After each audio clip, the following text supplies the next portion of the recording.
Swayam Prabha. Digital India. Educated India.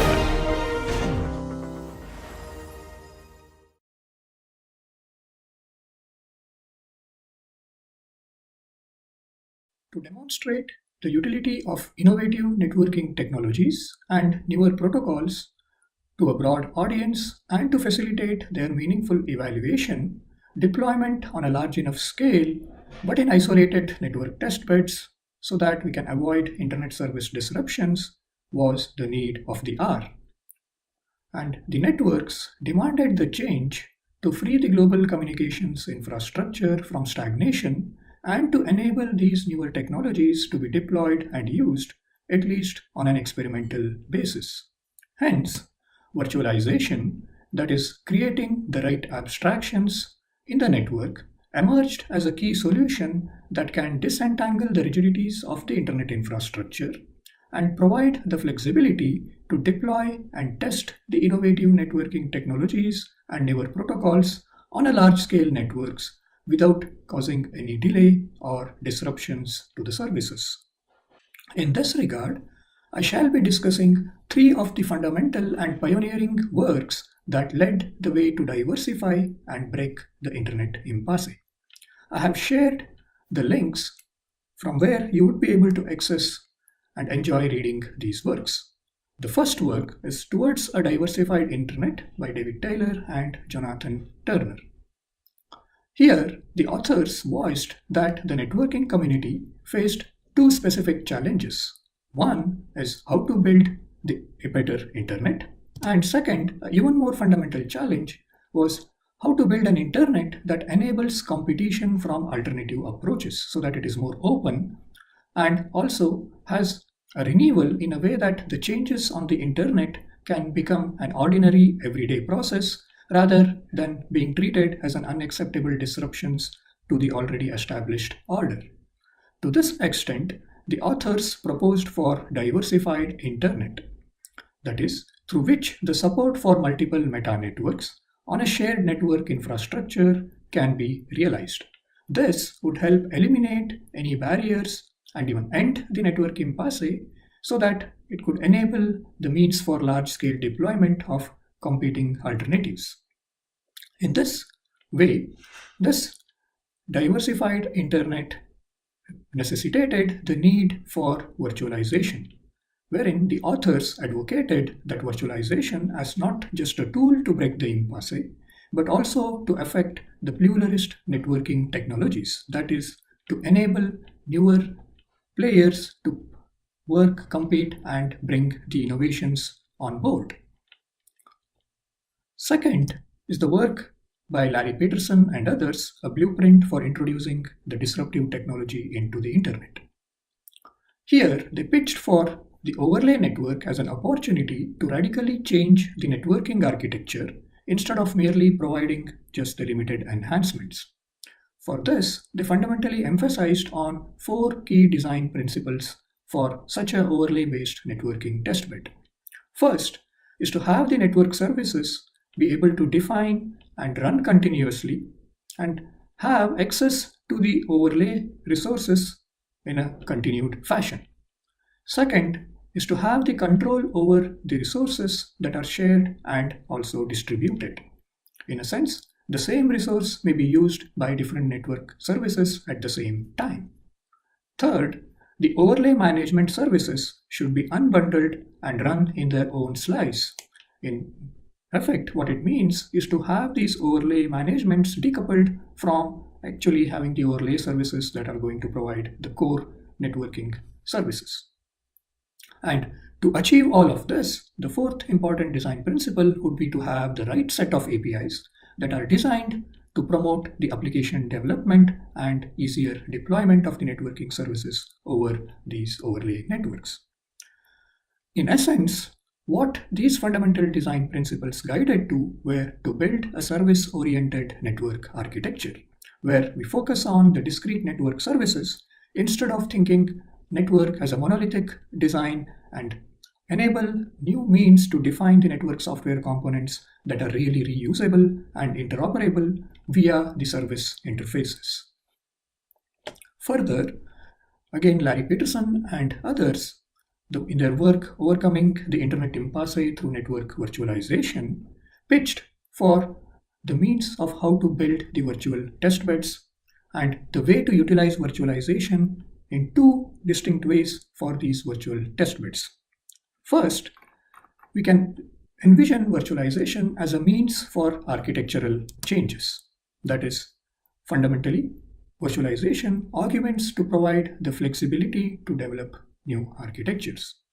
And this is termed in what we call as the Internet purist approach, where we see Internet as a monolithic view of the architecture that is centered around the IP layer, that is the waist of the hourglass being the IP, and it provides you the flexibility to add newer services or use newer means at the layers above and layer below it. And in this view, the virtualization provides only a means to install new architectures, but not a fundamental aspect of the architecture itself. That is, overlay at best ensures to deliver the flexibility on the architecture but it will not rule out the existing hourglass aspect of using the IP and build the services on top of it. And second, the authors also mentioned to employ virtualization as the ends, where the virtualization can play a central role to support many components and to foster constant change. And this is what they termed as the pluralist view, wherein the flexibility is derived from adding or augmenting multiple overlays. And in this view, the dynamic and evolving architecture at any point be defined as the union of various existing overlays and protocols. And this would facilitate to have the ability to support multiple coexisting overlays, and this would then become the architecture's crucial universal piece, just as what we saw as IP in the hourglass model. And in fact, these efforts resulted in the creation of a large-scale overlay-based testbed at Planet Lab. And in a nutshell, these works really enabled to have the networking testbeds that would enable the researchers to readily deploy and test their innovative technologies on a large scale without really affecting or having to wait for the things to be deployed on the internet and also not disrupt any of the services in the internet. So let us try to look at this work, Overcoming the Internet Impasse through Virtualization, in a bit more detailed manner to understand what they really meant by virtualization and how it was affected.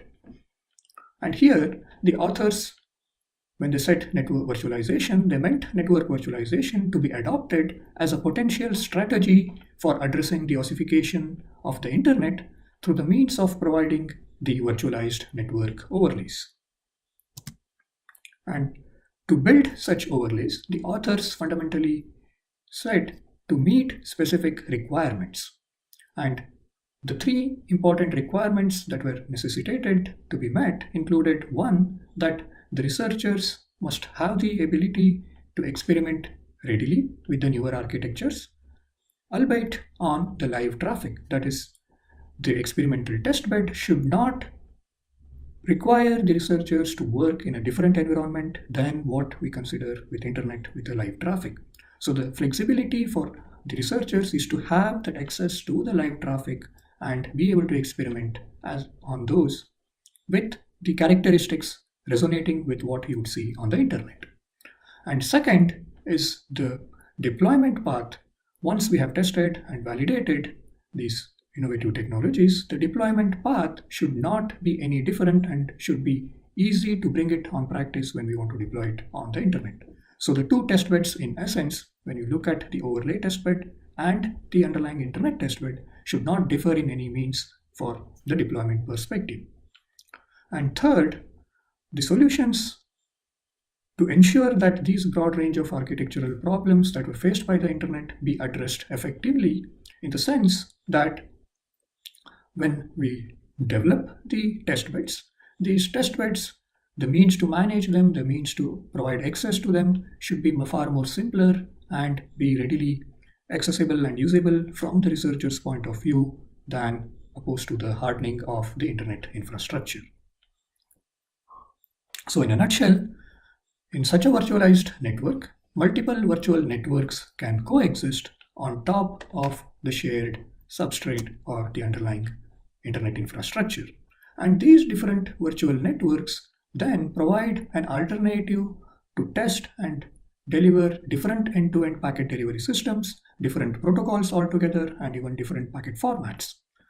And such virtual networks can be implemented by means of virtual routers and virtual links. And realizing such an infrastructure would mean that you would be able to build your own network on top of the internet. And further, to realize what I just mentioned, consider this model here where the gray topology down here represents or reflects the ossified internet structure. And now, on top of this, we want to build a networking overlay which will disentangle this physical substrate and provide a virtual network on which the researchers can readily experiment. So we can, in essence, build multiple overlays on top of the same underlying ossified physical substrate network. And through this, we can, in essence, have the ability to support multiple coexisting overlays on which different researchers can work simultaneously. So to understand, in effect, what we just discussed, let's step back and look at what this virtualization means in principle and how it is going to be adopted or affected for the network. In essence, this virtualization, when we look at the virtual machines, which are far more familiar to us, they take the underlying physical resources, that's basically the compute, memory, and aspects, and for each of the application's demands, the requirement is to provide an environment on which the distinct applications can be built and run in isolation. And this is achieved through the virtualization of the physical compute and memory resources and enabling what we call as these virtual machines. And this is enabled by the development of a hypervisor that abstracts out the aspects of how to run a program on a given physical memory and CPU and presents itself the APIs to each of these virtual machines that can be heterogeneous in nature and support different applications through the means of providing the x86 environment. So this decoupling through the hypervisor of the physical resources to the presentation of virtual resources in each of these virtual machines enabled the means to emulate and abstract out the hardware resources and run many of the applications in isolation much easily. And the same now we want to apply for the networks. And what it, in essence, it really means is considering the physical network, which consists of many of the physical switches and routers and the links joining them, we want to build a network virtualization platform alike to the hypervisor, which basically now abstracts these physical network resources and provides these virtual network resources, which then the workloads that the researchers are interested in are able to try out. And the means for the researchers to do all of this is to enable the network stack, that is layer 2 to layer 7 onwards, the means of how the application layer protocols, network layer protocols, transport layer protocols are all provided as a means on which the independent workloads can experiment and build. And this way, it provides an isolated framework for all of these workloads to coexist on a same virtualized network or the same underlying substrate or a physical network.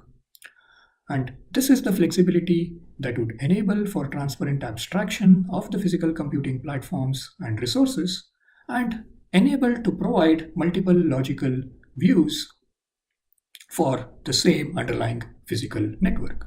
And in essence, each view can be completely different from the other, and the workloads would then be able to define their own networks, their own requirements of the networking topology, and run without worrying about other workloads that are also going to be run on the same physical network. and failure of one would not disrupt anything on the underlying services nor any of the other workloads that would continue to run as it is. Thus, a faithful reproduction of the services over a physical network, providing the means of what you would see as a live traffic on the physical network, be made available for running different workloads.